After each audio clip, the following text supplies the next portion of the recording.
সাহাবায়ে কেরাম প্রশ্ন করলেন, ইয়া রাসূলুল্লাহ, ইয়া হাবিবাল্লাহ, আমরা কি হাসরের ময়দানে আল্লাহকে দেখতে পাবো? মায়ার নবী বললেন, ও সাহাবায়ে কেরাম, 14 তারিখ পূর্ণিমার রাত আকাশের মধ্যে তোমাদেরকে চাঁদ দেখতে কোনো কষ্ট হয়? 14 তারিখ পূর্ণিমার রাত আকাশের মধ্যে কি তোমাদের চাঁদ দেখতে কষ্ট হয়?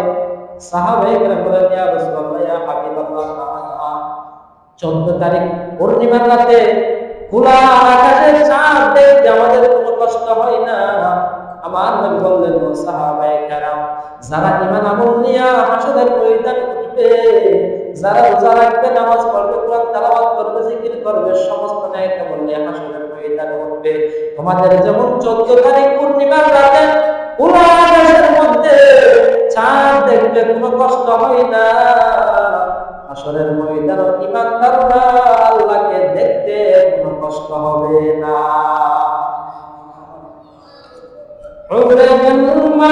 जितनी नियामत है तू सबसे बढ़कर नियामत से दीदार तू। আল্লাহকে দেখতে কার কার মন চায়? হাত উঁচু করে বলি, কার কার মন চায় আল্লাহ হাসরের ময়দানে আপনার দিদার নসিব করেন? সবাই বলুন আমিন। হাসরের ময়দানের মধ্যে আমরা আল্লাহ তাআলার প্রতি ঈমান আমল নিয়ে উঠতে পারি, তাহলে আল্লাহ তাআলাকে দেখবো। ঈমানদারদের সাথে আল্লাহ তাআলা স্পেশাল মোলাকাত করবেন হাসরের ময়দানে। একারণে আমি বললাম, ইসওয়াইবি ফারহাতান বুজার জন্য দুটি আনন্দের বিষয়।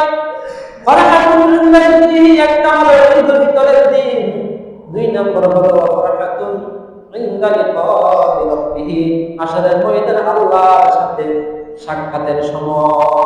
সুবহানাল্লাহ। যখন বান্দা পুরা রমজান মাস তাকাত করে, যখন ঈদুল ফিতরের দিন ঈদগাহর দিকে রওনা হয়, তখন আল্লাহ তাআলা ফেরেশতাদের সামনে বান্দার আমল নিয়ে ফেরেশতাদের সামনে গর্ব করেন। ফেরেশতাদের সামনে বান্দা আমল নিয়ে কি করে? গর্ব করেন। ফাইদা কানা ইয়াউমু ঈদিহিম ইয়ানি ইয়াউমু ফিতরিহিম, অর্থাৎ যখন ঈদুল ফিতরের দিন হয়, যখন বান্দা এক মাস জাকাত করে ঘর থেকে বাহির হয়ে তাকবীর বলে বলে ঈদগাহ মাঠের দিকে রওনা দেয়, তখন আল্লাহ তাআলা ফেরেশতাদেরকে বললেন, ও ফেরেশতারা, বাহির মালাইকাতাহু, ও ফেরেশতারা তাকাইয়া দেখো, তাকাইয়া দেখো আমার বান্দারা কি সুন্দর করে তাকবীর বলে বলে ঈদের ময়দানে চলে যায়। ফাকালা মালাইকাতি মা জাযাউ আজরিন ওয়া আমালহু, ও ফেরেশতারা তোমরা বলো, ওই শ্রমিকের পারিশ্রমিক কি হতে পারে? ওই শ্রমিকের পারিশ্রমিক কি হতে পারে? অর্থাৎ ওই দিন মজুরের বদলা কি হতে পারে? যে দিন মজুর, যে শ্রমিক তার দায়িত্বটা পরিপূর্ণভাবে আদায় করিয়া দেয়, তার পরিপূর্ণতা আদায় করিয়া দেয়, তার পারিশ্রমিক, তার বদলা, তার উজরত কি হতে পারে? এবার ফেরেশতারা বললেন, হে পরওয়ারদিগার আলম, ক্বালু রব্বানা জাযাহু আইওয়াফা আজরুহু, ও আল্লাহ, ওই শ্রমিকের বদলা তাকে পরিপূর্ণভাবে দেওয়া হোক, ওই শ্রমিকের বদলা তাকে পরিপূর্ণভাবে দেওয়া হোক। তখন আল্লাহ তাআলা ক্বালা মালাইকাতি ঈদি ওয়া ইমারি কদ ফারিদাতি আলাইহিম সুম্মা খারাজু ইয়ারজুনা ইলা দুআ, ও ফেরেশতারা, তোমরা না বলেছিলা বনি আদমকে সৃষ্টি না করতে, বনি আদমকে যদি সৃষ্টি করে তোমরা বলেছিলে হাসরের দুনিয়ার মধ্যে তারা রক্তপাত ঘটাবে, তারা একজনের সাথে আরেকজন ঝগড়া করবে, একজনের সাথে আরেকজন কি করবে? ঝগড়া করবে, রক্তপাত ঘটাবে। এখন তাকাইয়া দেখো, আমি আল্লাহ যে তাদেরকে পুরা এক মাস আমার একটা দায়িত্ব দিলাম, পুরা এক মাস আমি যে আমার বান্দাকে দায়িত্ব দিলাম, আমার বান্দারা কষ্ট করে করে 2টা-2.5 সময় সাহারি খাওয়ার করে পুরা দিন কিচ্ছু খাই নাই, এভাবে করবে এক মাস আমি আল্লাহ দায়িত্বটা আদায় করিয়া যত উপযুক্ত আমাকে আমার দায়িত্বটা বুঝাইয়া দিল। অর্থাৎ পুরা 1 মাস কষ্ট করিয়া রোজা রাখার পরে এবার আবার কি সুন্দর করিয়া তাকবীর বলে বলে ঈদের ময়দানে যায়, ঈদগাহের দিকে রওনা হয়। আমার আল্লাহ বলেন, ও ফেরেশতারা তোমরা সাক্ষী থাকো, আমার ইজ্জতের কসম, আমার সমস্ত মর্যাদার কসম, যে বান্দা বান্দিরা পুরা 1 মাস রোজা রাখার পরে তাকবীর বলিয়া বলিয়া ঈদের ময়দানে যায়, আমি আল্লাহ ওদের বাবাকুম ওয়াবাদদাল সাইয়্যাতুকুম, আমি আল্লাহ তাআলা তাদের জীবনের সমস্ত গুনাহ আমি আল্লাহ ক্ষমা করিয়া দিলাম, আর তাদের গুনাহগুলোকে নেকির দ্বারা পরিবর্তন করিয়া দিলাম।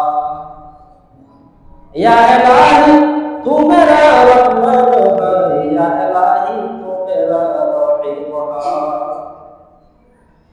এরপরে আল্লাহ তাআলা বান্দাকে বলেন, হে বান্দা, তুমি এমন ভাবে ঈদের মাঠ থেকে বাড়ির দিকে ফিরবা যেমন একজন নিষ্পাপ মাসুম বাচ্চার মতো হয়ে বাড়ির দিকে ফিরে যাইবে। সুবহানাল্লাহ। শুধুমাত্র রোজা রাখার বদলে চাই ঈদের ভিতরে বান্দাকে আল্লাহ তাআলা পুরস্কার দেন। কি পুরস্কার দেন? বান্দার সমস্ত গুনাহ কি করে দেন? মাফ করে দেন। আমরা যেটা রাখছিলাম পুরো 1 মাস এই রোজার প্রতিদান আল্লাহ তাআলার কুদরতি হাত থেকে আমরা হাসরের ময়দানে পাবো। আল্লাহ তাআলা বলেছেন, আসামুনি ওয়া আনা আজজি বিহি, বান্দা তুমি রোজাটা আমি আল্লাহর জন্য রেখেছো, আমি আল্লাহ রোজার পুরস্কার আমি আল্লাহ নিজ কুদরতি হাতে দিয়ে দেব। সুবহানাল্লাহ।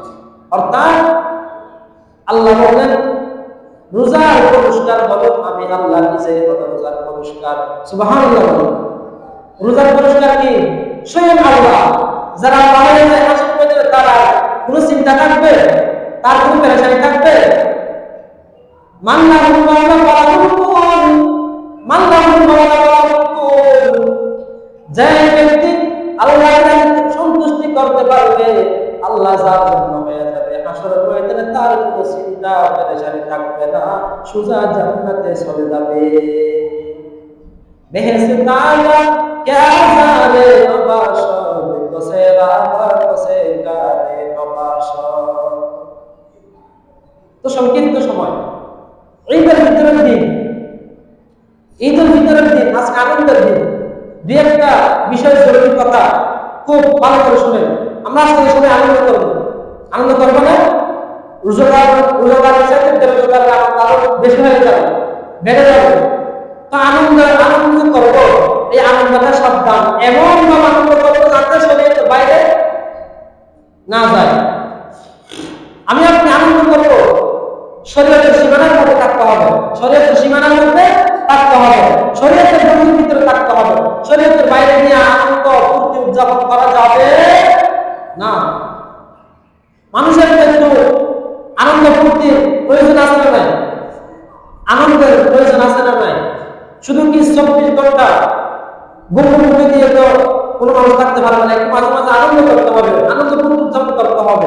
আর আমি আপনি কি এত বড় নবী, আমার আপনার নবী, যাকে সৃষ্টি না করলে আসমান জমিন দুনিয়া কিছু আল্লাহ তাআলা পৃথিবীকে পরে সৃষ্টি করতেন না, যার জন্য আমরা দুনিয়া পেলাম, দুনিয়াতে আসলাম, সেই নবীও মাঝে মাঝে আনন্দ করতেন। তবে শরীয়তের ভিতরে আনন্দ করতেন, শরীয়তের বাইরে যেতেন না। আম্মাজান আয়েশা রাসূলের সহধর্মিণী, রাসূলের ওয়াইফ, রাসূলের স্ত্রী আম্মাজান আয়েশা সিদ্দিকা রাদিয়াল্লাহু তাআলা আনহা রাসূল সাল্লাল্লাহু আলাইহি ওয়াসাল্লাম মাঝে মাঝে দৌড় প্রতিযোগিতা দিতেন।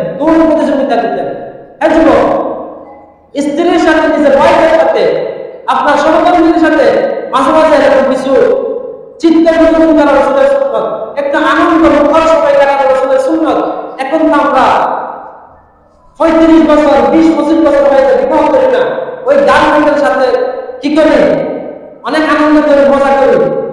এ যুবক, বেকার নারী দিকে তোমার যে যাবে সেই সুখের মধ্যে হাসরের ময়দানে গলিত সীসা ঢেলে দেওয়া হবে। নাউযুবিল্লাহ। এজন্য যাদের সমর্থ আছে আপনারা তাড়াতাড়ি বিবাহ করে ফেলবেন। যদি সমর্থ থাকে তাড়াতাড়ি বিবাহ করে ফেলবেন। বিবাহ করার পরে নিজের স্ত্রীর সাথে আনন্দ করা নিয়ে রাসূলের সুন্নাত। রাসূল সাল্লাল্লাহু আলাইহি ওয়াসাল্লাম একদিন আম্মাজান আয়েশা